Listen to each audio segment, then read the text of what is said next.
I think there is in every religion very beautiful things, and you can use some things of religion in a very nasty way, and it can become poisonous. But that's with everything. A knife, you can make beautiful food, or you can kill someone.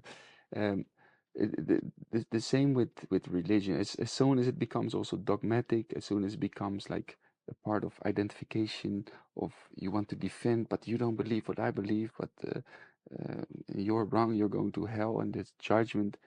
Then you mix the fear and ego, kind of poisonous ego. You mix it with something beautiful, and it becomes something very ugly, so to say. So um, I grew up. My parents were very Christian, but always about the message of Jesus, that it was about love, about surrendering yourself in for the good of others, and feeling the love and forgiveness and acceptance of that. Also, a little bit like uh, um, um, in beginning of my upbringing, also like you're going to hell if you don't believe it. God is all loving, but you're going to hell if you this I never understood, and that's also part why I started to investigate myself also in different types of religions in a later part of my life. But Were your parents tolerant of your investigation? not really. Okay. No, no, they accepted it, Mm-hmm. but they were like it's a wrong path. But the further my father had also three times a heart operation. One time when I wasn't born yet, and one time when I was 10, and one time when I was 15 or something. And these operations were always like a 50-50 chance of survival. And I think he also in these things, um, you at the moment when you're really about to maybe die, maybe you wake up, maybe not, then I think all your beliefs are really They going, narrowed down to a then very yeah, small group. Yeah. then it's, yeah, what about belief? I'm now here dying. What do I really feel? It's not about belief, but what do you really feel? And I think he came a bit more to a much open-minded sense of like it's about love. It's about love for of God, and feeling that the love and forgiveness of God of life. So he opened his mind a lot in these things.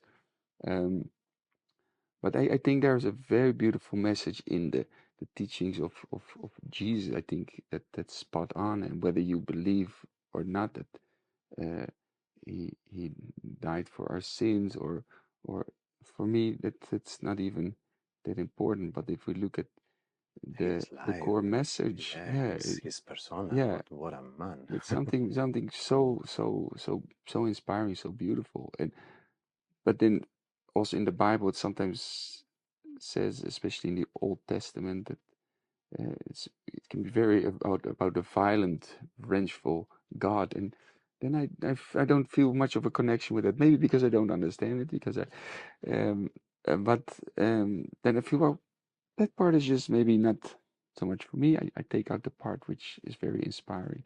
But I feel that in also Buddhism, in Hinduism, uh, I see even in Islam, I see there's beauty in all these things, but it's about just taking out the the beauty of it. But to come back about that positive is a positive mindset and about gratitude, I I think if from a young age also you you kind of train yourself how to see the world. So if in your brain grows in a certain way, how the neurons are firing together, how they interpret this reality, it's all a story you put around it. So if you get trained, or if you train yourself, um, Because I can see, if I look at myself, I imagine a more beautiful world. but I Mm. got stuck looking at the problems of the world that I live in. Yeah. So for many years, my flavor was critical and disappointment, Yeah. frustration. So it really touches me when I see someone who, instead of takes the other side of the coin and sees positivity, which for me is a lifelong journey. Mm-hmm. Now I see myself looking at the bright side. Now I see myself feeling with gratitude, but it's been a long journey. Mm. Yeah? So in you seems to be almost like built in your software. It's very beautiful. Yeah. Mm. Yeah. Oh, nice. Yeah, I think also at a certain point of my life, I think also when I was 15, 14, I I noticed that, as I mentioned before, like the way you see your reality is a construct of your own Mm-hmm. mind. So you can choose in a way. And of course there is beauty, and of course there is suffering, and of course there is pain, and um but as long as you cannot actively do something about the suffering or help others, which will give good energy, it's no use about of criticizing, or it's no use of uh, going in mental thinking of uh, judging, or it should be like this or it should be like this. No, it is like that. If I can do something about it, great. It will feed your soul with Mm-hmm. good karma, good energy. But otherwise, just fully appreciate what you do have to consciously throughout the day for uh, it's a it's a choice to be grateful, and I say it like a mantra the whole day through, like thank you, thank you, thank you. This is a beautiful fruit. Mm-hmm. Internally, thank God Yeah. for a nice sunset or a beautiful.